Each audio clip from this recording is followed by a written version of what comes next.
I can just hear the conversation between a service manager and a technician, in which the service manager is frustrated because the service tech forgot to tighten all of the lug nuts on the wheel of a car after doing a tire rotation.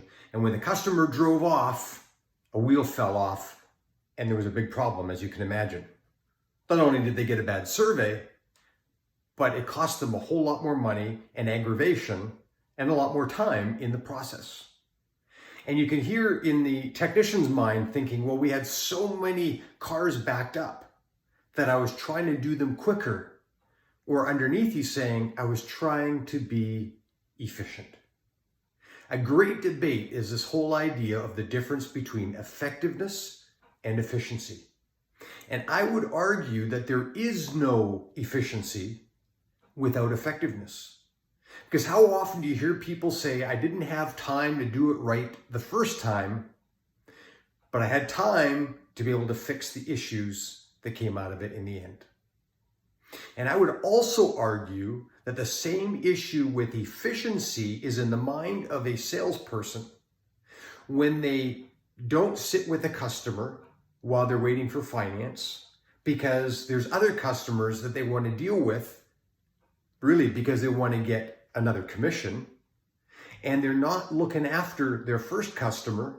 And in the end, maybe we don't get the same gross out of it because the customer is frustrated and wants to leave, and then we have to compromise, or we get some bad surveys afterwards. There's example after example within car dealerships of the difference between effectiveness and efficiency, and too often we use the excuse that we're trying to be efficient when really what we're trying to do is look after ourselves and maybe make more money in the short term. And I would argue that problems with CSI are when we confuse the difference between effectiveness and efficiency.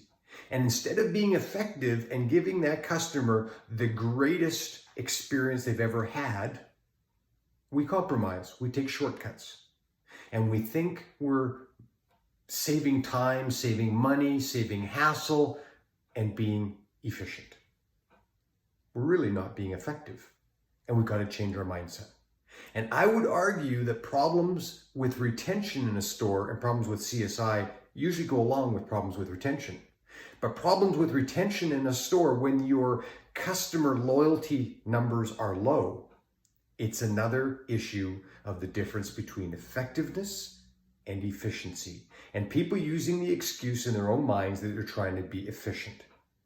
But you will never be effective if you try to be overly efficient, and ultimately that's not even efficient. Maybe it's efficient in the short term, and you will never ultimately become efficient if you don't focus on effectiveness first and foremost.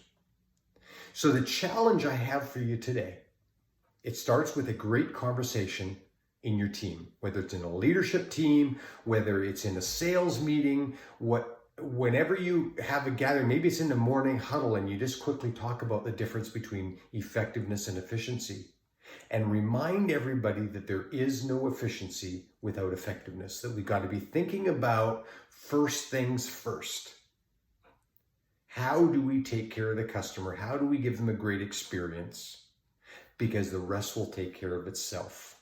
And in the end, we only have so much capacity.